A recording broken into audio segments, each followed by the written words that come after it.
The city was broken. The streets were filled with dust, broken glass, and the smell of smoke. Tall buildings stood like dead giants, black and hollow, their windows shattered. Once children had played here. Shops had been open, families had laughed together. Now only silence and hunger lived in this place. In the middle of the road, a woman walked slowly, her steps heavy. Her clothes were torn, her face pale. In her arms she carried a small boy. He was thin, too thin, his ribs showing through his skin. His lips were dry, his eyes half closed. The boy was starving, and the mother knew he could not survive another day without food. She looked at the people standing near the ruined shops. Men and women stood there, their faces hard, their hands clutching whatever little food they had saved for themselves. No one smiled. No one spoke. They only stared at her and the boy.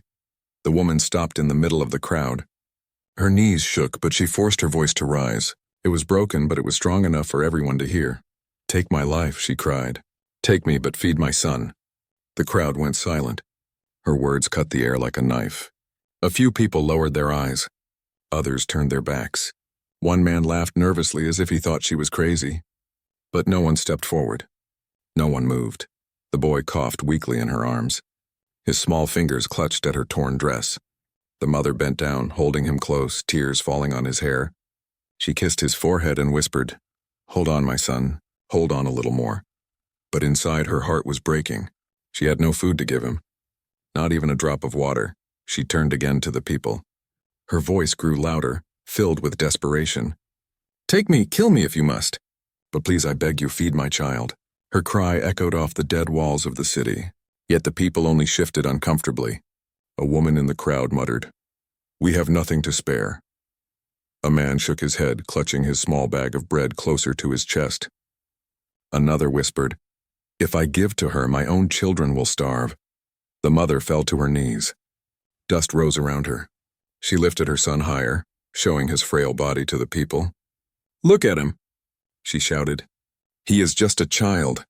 He has not done anything wrong. Please, someone, give him food." But still the crowd remained cold. Some pitied her, but fear ruled their hearts. Food was life now, and no one wanted to give away their life for a stranger's child. The boy whimpered, his head resting against her shoulder. His voice was so soft, almost gone. "Mama, food." Her tears blurred her vision. She pressed her forehead to his, whispering, "I will not stop, my son. I will not stop until someone helps." But inside she wondered, is this the end? Is this the place where my son's story ends? The air grew heavy. The crowd grew restless. A few people began to move away. They could not bear to hear her cries any longer. Others stayed, watching, curious but unwilling to step forward. The mother felt her strength leaving her body, but she forced herself to rise again. Her voice cracked, but she shouted once more, "If there is even one good heart among you, come forward.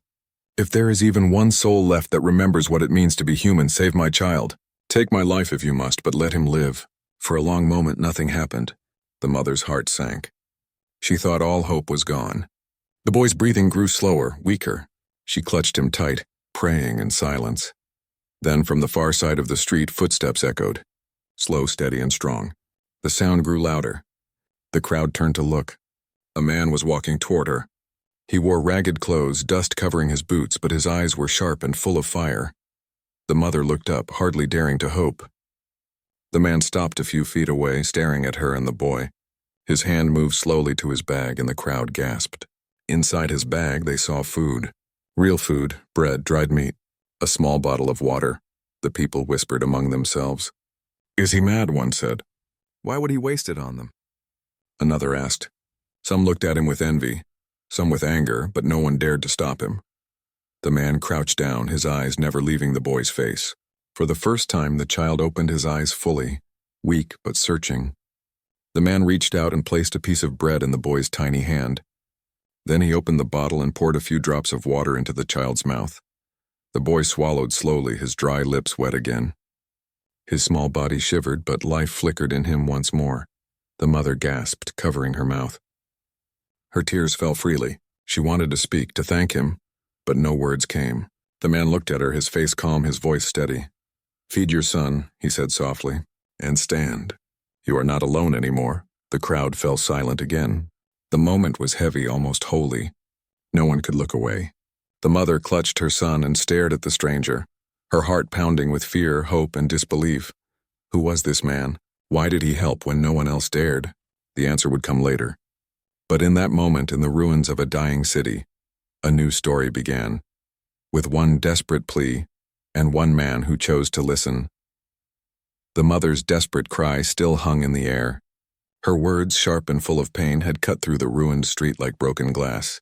But when silence followed, it was louder than any scream. The people of the crowd looked at her, but their eyes were empty. Some were cold, some were fearful, and some were simply tired. Hunger had carved away their kindness. Fear had stolen their courage. They had seen many beggars before. They had heard many cries. Yet each time they had turned their heads and held tightly to the little food they owned. To survive in this broken world, they had learned one lesson: save yourself first. A man near the front clenched a small bag against his chest. Inside, 2 pieces of stale bread. He had stolen them that morning from a storage shack. His lips were dry and his stomach hurt from hunger. He looked at the woman and her boy, but his arms tightened around the bag. If he gave away even 1 piece, his own children at home would starve. His heart ached, but his hands did not move. Next to him stood an older woman, her hair gray, her eyes sunken. She had lived through 2 winters of famine. She had buried her husband already. She shook her head slowly and whispered to herself, "It is not my fight. If I help one, who will help me?" A younger man in the back of the crowd laughed nervously. "She's mad," he muttered to no one in particular. "Offering her life for a piece of food? No one cares. No one will care." But even as he said it, he could not look at the child in her arms. The child's small cough echoed again. Weak, hollow. The mother rocked him gently, her eyes full of fire and despair. She begged once more, her voice raw, "Please, take me, just feed my son." But the crowd shifted uncomfortably. One man turned away completely, walking down another street. A few others lowered their heads, pretending they had not heard. Their silence was not only cruelty, it was fear. Fear that if they stepped forward, others would attack them. Fear that kindness could mean their own death. The boy tried to lift his head. His voice was no more than a whisper.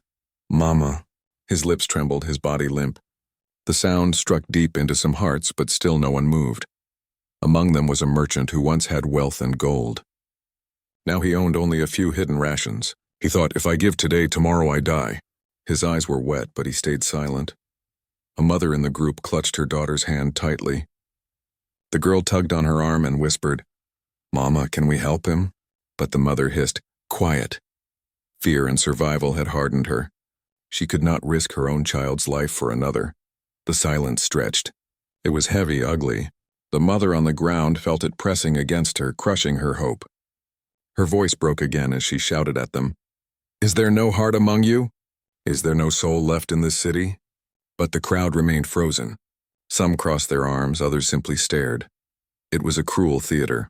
One woman begging for life and dozens watching but not daring to act. The ruined city seemed to breathe with her pain. Even the wind felt sharp, carrying dust and ashes over the crowd.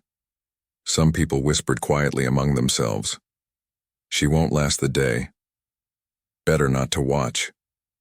Her child is doomed anyway." Their words were soft, but the mother heard them. Her heart burned with anger and despair. She clutched her son tighter as if her body alone could shield him from death. Minutes dragged by like hours. The boy's breathing grew shallower. The mother's knees sank deeper into the dust, but she refused to let him go. She raised her voice again, though it shook with exhaustion. "If no one will help, then watch me die here. But remember, when it is your child who cries, when it is your blood who begs, you will remember this day." Her words pierced some hearts, but still no one stepped forward. Silence ruled. The crowd was a wall of stone, unwilling to break, and yet, in that silence, something stirred. Not in the crowd as a whole, but in one man standing at the edge. He had been watching quietly, his arms crossed, his face unreadable. Unlike the others, he did not look away. His eyes stayed fixed on the child, then on the mother, then back to the child again. The people around him shifted, whispering that she was finished, that soon she would collapse. But this man's expression hardened. He did not laugh. He did not turn. He only watched. The silence stretched one last time. The mother's body trembled. She nearly collapsed forward, her son slipping in her arms. Dust clung to her tears, and then footsteps. Slow, steady. The crowd turned, startled. One man was walking forward, breaking the wall of silence. Murmurs rose. What is he doing? Is he mad? He'll waste his food. The man did not answer. He did not even glance at them. His boots crunched on the broken street as he approached the mother and her child. The silence broke not with words but with action. The crowd leaned in, breath held. Something was about to change. The silence of the crowd was broken by footsteps. They were slow but firm, each step echoing across the ruined street. Dust lifted with every strike of his boots. Heads turned and whispers filled the air like restless birds. Who is he? Why is he moving forward? Is he mad? The man walked past the others without a glance. His shoulders were broad, his clothes ragged from travel, but his movements carried strength. His face was shadowed by dirt, his hair tangled, yet his eyes, sharp and alive, cut through the gloom. The mother raised her head, weak and trembling. She blinked against the sunlight, trying to see him clearly. Her lips parted, but no words came. For a moment she thought he might be a dream, a figure of hope her desperate mind had created. But no, he was real. He stopped only a few steps away. The boy in her arms stirred faintly. His eyes opened, dull but curious. He too sensed the presence of someone different, someone who carried more than fear. The man crouched low, so he was level with them. The crowd leaned forward, eager to see what he would do. Some frowned in anger, others in disbelief. None of them had dared to act, but this stranger was bending down. The mother clutched her son tightly, her body tense. She was torn between hope and fear. Could this man be a thief planning to snatch the boy away? Or worse, was he a cruel trickster who wanted to mock her pain? The man's hand moved slowly to his bag. The crowd gasped. Everyone knew what was hidden inside: food. They had seen the bulge of the cloth sack, the careful way he had carried it. Food was life, and life was rare. Would he share it? Or would he taunt her with it? He pulled the bag open. The smell of bread rose faintly into the air, and even the crowd licked their dry lips. Inside was bread, some dried meat, and a small bottle of water. To the hungry eyes around them, it was treasure. To the mother, it was salvation. Gasps and murmurs spread through the onlookers. He's going to waste it. No one is that foolish. Better to keep it for himself. The man ignored them. His eyes stayed on the child. He broke a piece of bread and held it gently. Then he looked at the mother. His voice was low, steady, but filled with a quiet authority. "Let him eat," he said. Her arms trembled as she loosened her hold on the boy. The man placed the bread into the child's tiny hands. The boy's fingers shook as they closed around it. Slowly, he brought it to his mouth. His teeth, weak but desperate, tore into the soft piece. The taste filled his mouth, and for the first time in days, he chewed. The mother's eyes flooded with tears. Her lips moved, but no sound came. The man then uncorked the small bottle of water. Carefully, he tilted it and let a few drops fall into the boy's mouth. The boy swallowed, his throat trembling, then let out a small sigh. It was not much, but it was enough to spark life back into his fading body. The crowd was silent again, but this time it was not the silence of refusal. It was the silence of disbelief. They stared at the man as if he were a ghost or a fool, or perhaps something greater. One man hissed under his breath, "He's throwing away his chance to live." Another muttered, "Why would anyone risk their food for strangers?" But deep inside, a few felt something else, a sting of shame. The mother pressed her forehead against her son's hair, her tears wetting his skin. She looked up at the stranger, her voice breaking. Why would you do this?" The man's eyes met hers. For a long moment he said nothing. His silence was heavier than words. Then finally he spoke, his tone calm but unyielding. "Because he deserves to live." His words carried across the street, soft yet powerful. The crowd shifted uncomfortably as if the truth had struck them all at once. The mother shook her head in disbelief.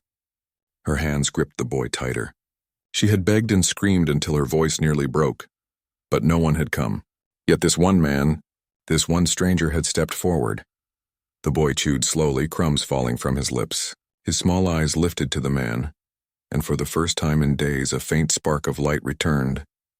The mother whispered, "You saved him." But the man shook his head. His gaze grew serious. "This is only the beginning," the crowd tensed. His words were not only about food. There was something else in them, something heavier. They did not understand, but they felt it. This man was not simply a wanderer with food. He was someone who carried a purpose. The mother's heart pounded. Questions filled her mind. Who was he? Why help them? What did he mean? The man stood slowly, his shadow falling over them both. His hand extended, not with food this time, but with something else, an offer. Come with me, he said. The crowd gasped again. It was one thing to feed a child, but to offer more? To invite strangers into his life? Madness, they thought. Pure madness. The mother froze. Her body ached with exhaustion, her heart with fear. Was this real? Could she trust him? Or was it another danger waiting in disguise? But as she looked at her son, who now held the bread close to his chest, she knew one thing. She had no choice. The stranger's eyes never wavered. He stood firm, waiting. The crowd held its breath. Something had begun. Something none of them could stop. The stranger's words hung heavy in the air. Come with me. The crowd stirred uneasily. Some shook their heads, others whispered angrily. Feeding the boy was foolish enough, but this was madness. To invite strangers into your life was to invite death. The mother clutched her son tightly. Her body trembled, torn between hope and fear. She searched the man's face, but his expression remained calm, steady, unshaken by the crowd's judgment. His eyes told her what his voice had not. He was serious. The boy in her arms weakly chewed the bread he'd been given. Crumbs dotted his lips. For the first time in days, he had food in his stomach, but his breathing was still shallow, his body still fragile. The mother knew that bread alone would not save him. He needed more. He needed warmth, safety, rest. Her lips trembled as she whispered, Why? Why do you ask us to come with you? The man straightened, his gaze never leaving hers. Because food is not enough. Not here, not now. He needs a place to live, not just to survive another day. The crowd gasped at his boldness. Their whispers turned sharp. He's lost his mind. He'll regret this. He'll kill himself for strangers. But the man ignored them. His hand remained outstretched. The mother's heart pounded. Was this real kindness or a trap? In this broken world, kindness often hid sharp teeth. But when she looked at her son, she saw the truth written on his face. The boy's eyes, though tired, were fixed on the stranger. There was no fear there, only trust. Her voice cracked. And if I refuse? The man's expression softened, but his words carried weight. Then you'll stay here, and he... His eyes shifted to the boy. He will not last another day. The mother's chest tightened. She had begged and screamed to the crowd, but no one had answered. Only this one man had stepped forward. Only he had given her son a chance. Could she risk refusing him? Behind them, the crowd murmured again. Some were angry at the stranger, others secretly jealous of the mother. A few even looked ashamed of their silence. But none moved to stop him. Fear chained them to the ground. The boy made a faint sound, half a whimper, half a sigh. His tiny hand reached out, not toward his mother, but toward the stranger. The bread he held slipped, landing softly on the dust, but his hand stayed stretched out. The mother gasped. Her son, too weak to speak, had chosen. Her knees gave way and she lowered her head. Tears spilled freely. If you truly mean this, if your offer is real, then take us. Take us before it's too late. The man nodded once as if he had expected her answer. He bent down, picking up the dropped bread, dusting it carefully before placing it back into the boy's hand. Then he reached into his bag again and gave the mother another small piece along with the rest of the water bottle. Eat, he said, both of you. You will need your strength. The mother hesitated, but her hunger betrayed her. Her hand shook as she bit into the bread. It was dry, tasteless, but to her it felt like life itself. She drank the water in small sips, forcing herself to save some for later. The stranger stood, scanning the ruined street. His eyes swept over the crowd, cold and sharp. None of you would act, he said. His voice was not loud, but it carried. You watched a child starve and you did nothing. Remember this day. Remember what you chose. Shame rippled through the group. Some lowered their eyes, others muttered curses under their breath. But no one dared to challenge him. The mother, still kneeling, looked up at him again. She asked the question that had burned inside her since the moment he stepped forward. Who are you? The man's gaze flicked back to her. For a heartbeat, silence answered. Then he spoke slowly, as if weighing each word. Someone who remembers what it means to be human. Her breath caught in her throat. She had no reply. The words struck her deeper than she expected. The boy's head rested on her shoulder, his breathing steadier now, his small body clinging to the piece of bread like treasure.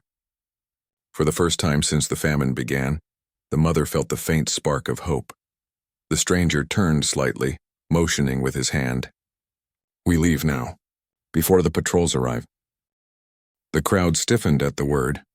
Patrols, armed men who searched for food, for survivors, for anything of value. They spared no one. If they found her and the boy alone, they would take everything, even their lives. The mother rose slowly, clutching her son.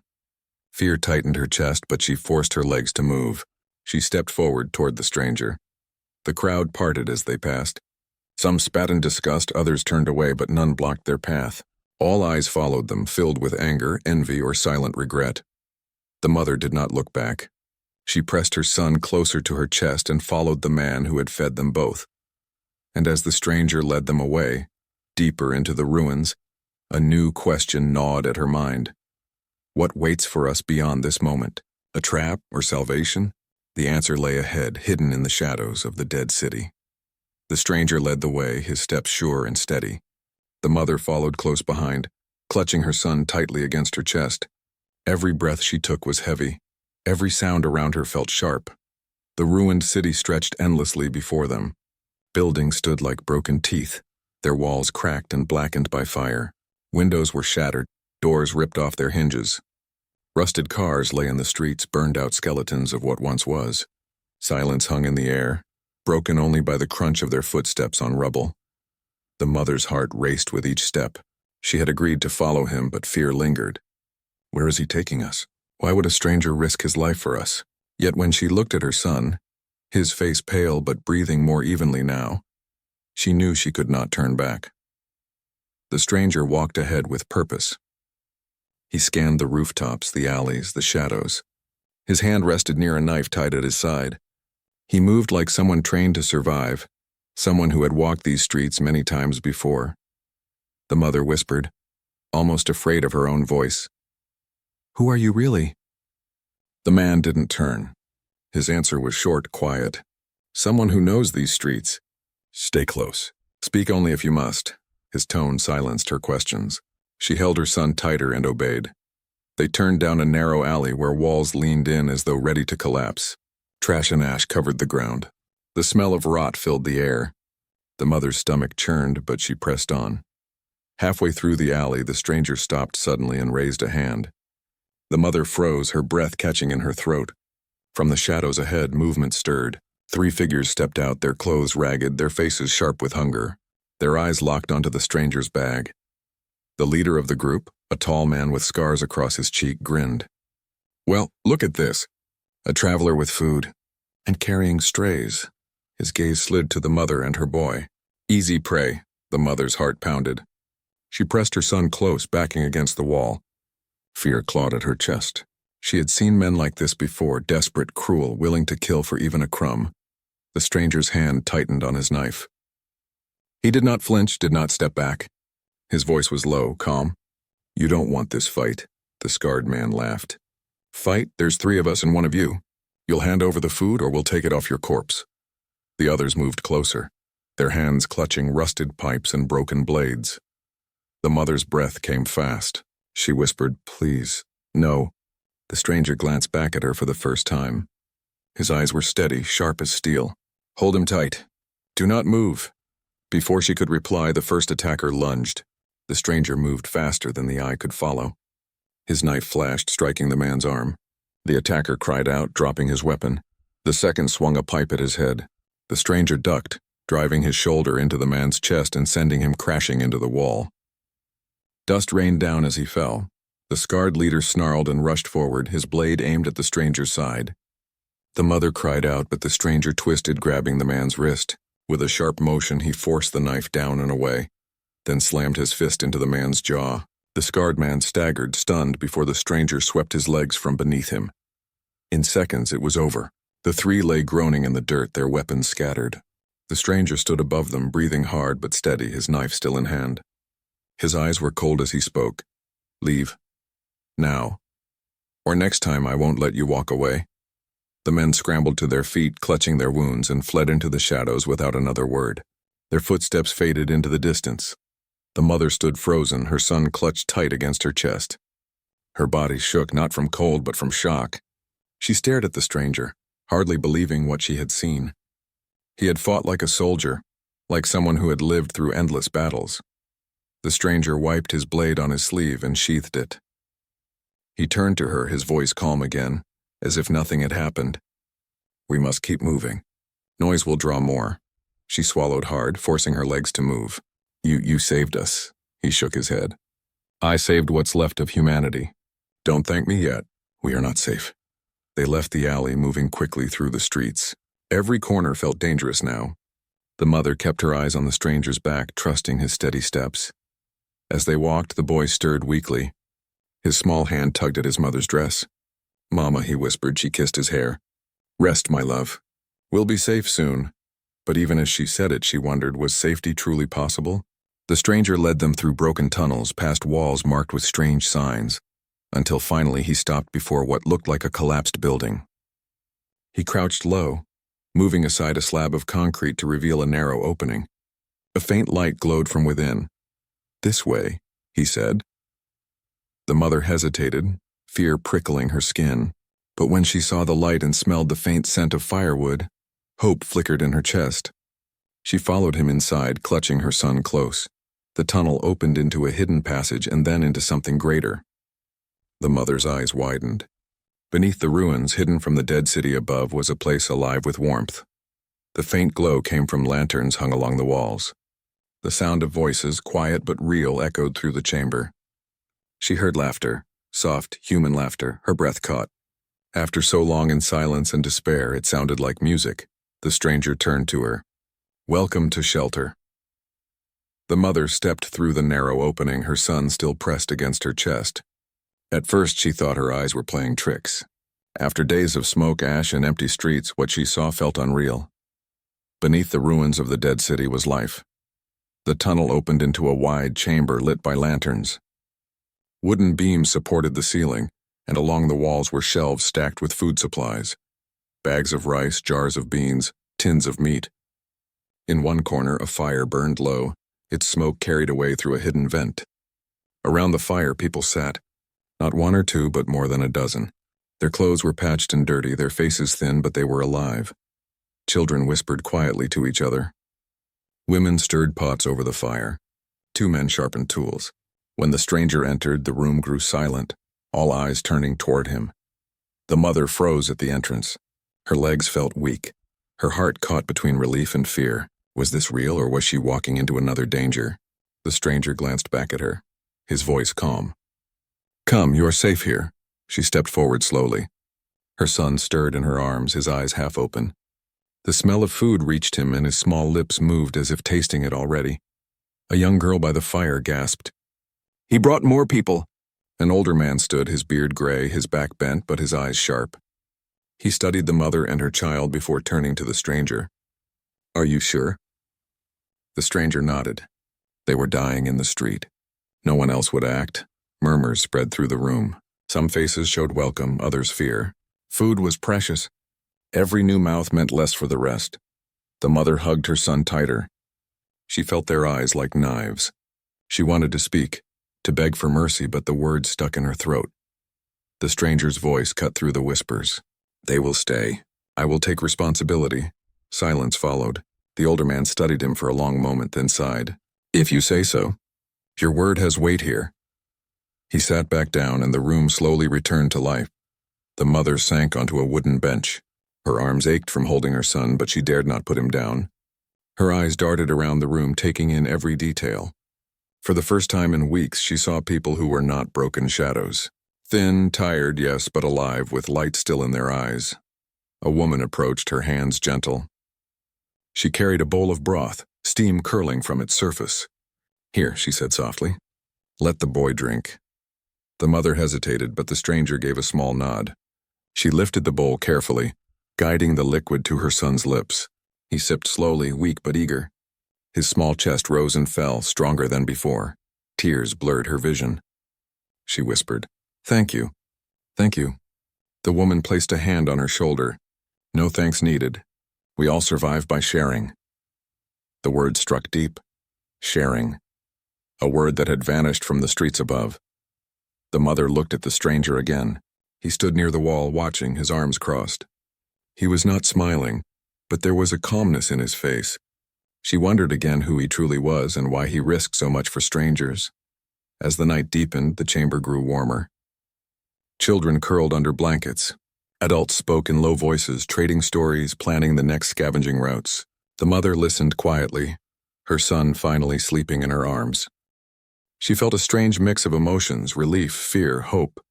Relief that her son was fed, fear of the uncertain future, hope that maybe, just maybe, they had found a place to belong.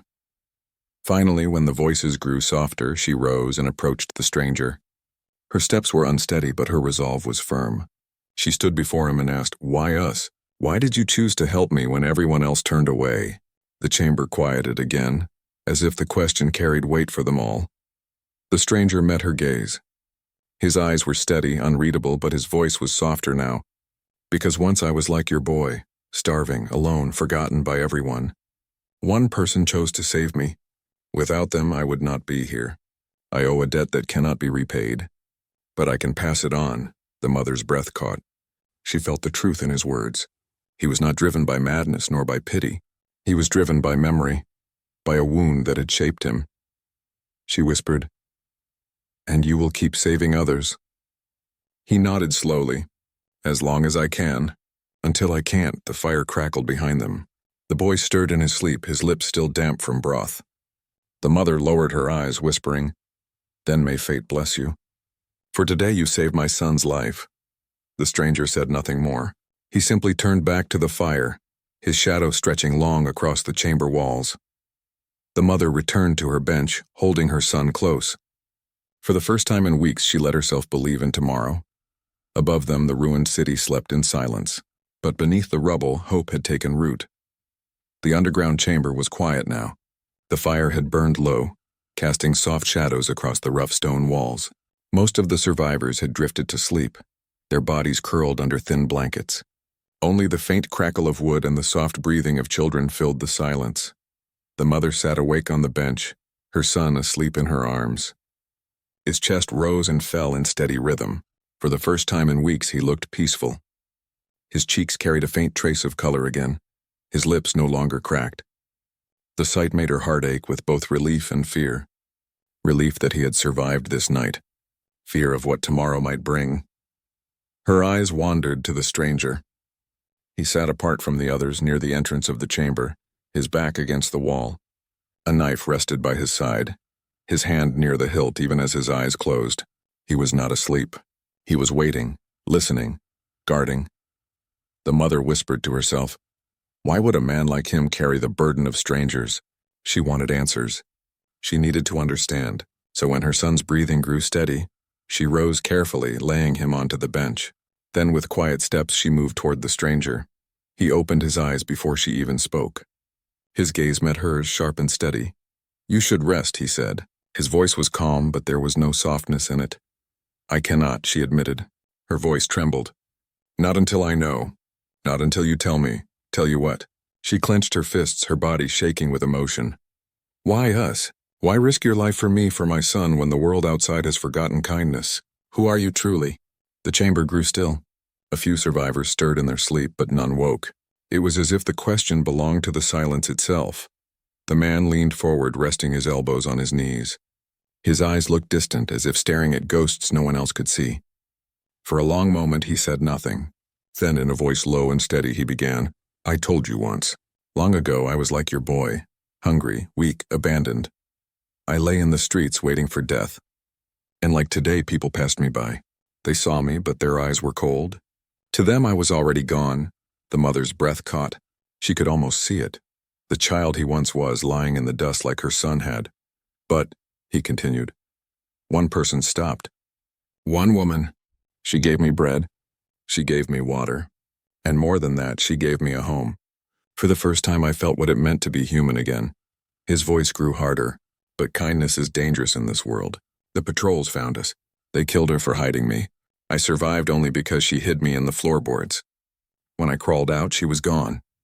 Her blood was the price of my life. The mother's hand covered her mouth. Her eyes filled with tears, the man's gaze darkened. From that day I made a vow. If I ever saw another child left to die, I would not turn away. I cannot repay her, but I can be what she was for someone else. For your boy. Silence followed his words. Heavy, aching silence. The mother's knees gave way and she sank to the ground before him. Her voice broke. Then, you are more than a stranger. You are proof that goodness has not died. You saved my son as she once saved you. You gave us life when all hope was gone. He shook his head slowly. Do not thank me. I am no hero. I'm only keeping a promise. Her tears fell freely. She whispered, then let me promise something too. If my son lives to grow, I will teach him what you have taught me tonight, that even in a broken world, humanity survives when one person chooses to care. The man's eyes softened for the first time. A faint, fleeting warmth flickered in them like the glow of the fire. He gave a small nod. Behind them, the boy stirred in his sleep, murmuring softly. The mother brushed his hair back, her heart steadying. For the first time since the famine began, she believed in tomorrow. The stranger stood, his knife in hand, his shadow stretching long across the chamber wall. He moved toward the entrance, scanning the tunnels beyond. Danger was always near, and he would face it when it came. The mother watched him go, her son safe in her arms, her heart full of gratitude and awe, and in the ruins of a dying city, beneath the earth where hope still breathed, the truth became clear. One act of courage, one choice of compassion, could change everything. The woman had begged for her life to be taken if only her son could be fed. But the stranger had given them both more than food. He had given them a future, and perhaps in that future the boy would grow, remembering not the silence of the crowd, but the hand of the man who had stepped forward when no one else would.